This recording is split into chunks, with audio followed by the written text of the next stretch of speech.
Hello and welcome back to the channel. Do not adjust your sets. It is a grown woman in a pair of dungarees. You are saying that? Yes, it is true. I am a big child. There you go. So what I watched this week should be very short. You'll be glad to hear. I have watched 3 movies this week. What a flipping disgrace. I've been watching a bit of telly. I'll fill you in on what without going into detail. But 2 big movies this week that I saw was Ghostbusters Afterlife. I did do a really short couple of minutes review on it because I just wanted to get a really quick review up there. And Last Night in Soho. So obviously 2 big releases that I wanted to see at the cinema. Ghostbusters Afterlife, I won't drone on. I'm going to repeat what everyone else has said. I adored it. The nostalgia was just right up my street. I sat there with a big happy grin on. The soundtrack I thought was amazing. Everything, the incidental music, the sound effects, everything transported me right back to the 80s. When I was a child and watching Ghostbusters. Now, I was not lucky enough to see it in the cinema. I did have to wait on the old VHS video store on the Saturday night, but it transported me right back. I absolutely adored it. The ending, no spoilers, don't worry. I cried. I was not aware of where we were going to go with that. I had avoided all trailers. I'd seen one trailer with the car. That was it. And I avoided everything else, avoided articles. And I was blessed with not knowing anything else. So I was blown away in the cinema. I cried. Some of the scenes were just so heartfelt to me. There were a couple of tiny things I'd change, but not enough to affect my enjoyment of the movie. I did a spoiler discussion about the movie on Geek Legion of Doom's channel with Aaron from Screen Stars and Leo from Geek Legion of Doom. I will link that in the description if you want to check it out. We sort of go back and forth with our opinions, addressing some possibly issues with the movie, whether we agree, whether we don't. So if you want to know more in depth as to how we all felt about the movie, you can check that out on Leo's channel. But yeah, I loved it. I just really hope we get another one. It's not looking the best. It's not looking the most positive, but let's keep our fingers crossed that we will get to see another one. There's a fly. How is there a fly in November? It should be dead. It's in Ireland. It's cold. Hardy fly. So, Last Night in Soho, I thought I'd missed it. The neighbouring town to us still had it in the cinema. I've missed Antlers. It was on for a week and I was ill the whole week. Missed it. Gutted. Last Night in Soho. I've been looking forward to seeing this movie for months. I'm going to reiterate what pretty much everyone else is saying. I loved it. The performances were absolutely amazing. The cinematography. I'd watched a few reviews. I remember watching Florentina Vacanti, where she mentions the choreography in a dance where we see it switch between the 2 actresses. And it was absolutely faultless. It was absolutely amazing. Every performance was outstanding. There was no weak link here. The cinematography was beautiful. The real feel, the capture of the 60s in London. I've been to London quite a few occasions, and even though you're going back to the 60s, you still recognise so much. I absolutely adore Anna Taylor-Joy. Is that it? Anna Taylor. Oh, let's hope we've got her name right.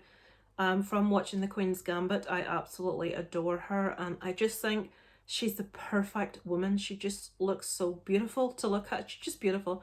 Obviously, that's nothing to do with her acting performance in this, which was amazing. I loved where the movie went. I did guess what was going to happen. I did guess where we were going with it, but that did not take from my enjoyment of it. I was quite surprised at the mood change as we approached the end of the movie. It really is a fantastic movie, and I would thoroughly recommend anyone that hasn't seen it to try and nip out there if it's still at your cinemas, still at the theatre, and see it. I'm so glad I got to see it. So yeah, it's a massive thumbs up for that one also from me. So that's 2 for 2 this week so far. And lastly, and this is one I'm not going to talk about because Leo from Geek Legion of Doom asked me to review it on his channel, so the review will be over there sometime soon. And that is Death to Metal. Metal, what way do you want it?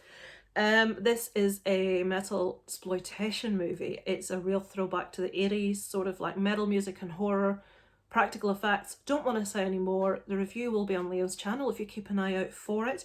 But I really enjoyed it. It's not going to be everyone's cup of tea, but it ticked the boxes for me. I really did like it. I kind of knew when I saw the trailer, which is available on Leo's channel if you want to go check out the trailer.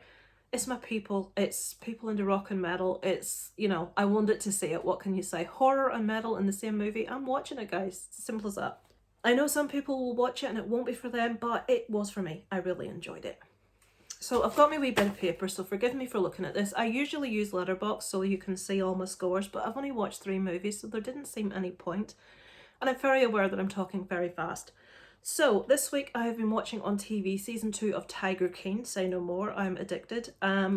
My true crime stuff. Murder on CCTV, it is what it sounds like, using CCTV footage to solve crimes. I'm watching a thing called Blown Away Christmas Special. It's about glass blowing. It's on Netflix. I watched the season that they released last year and I adore it. Watching people blow glass, that you have to be careful what you're saying there, it sounds really rude, is just amazing. It's what they can make and the talent, and I just love it. And they've got a new one which is just all Christmassy stuff, so I watched all that season. I'm watching a new Korean series called Hailbind, which is shaping up to be excellent. It's about basically people are told exactly the day and time they're going to die, and demons from hell come and get them. And there's like a cult that is set up that feels that these people they've sinned and they are being punished for their sins, and it's a good thing. And it's just really good. It's Korean. Koreans just do horror amazingly, so I'm enjoying that.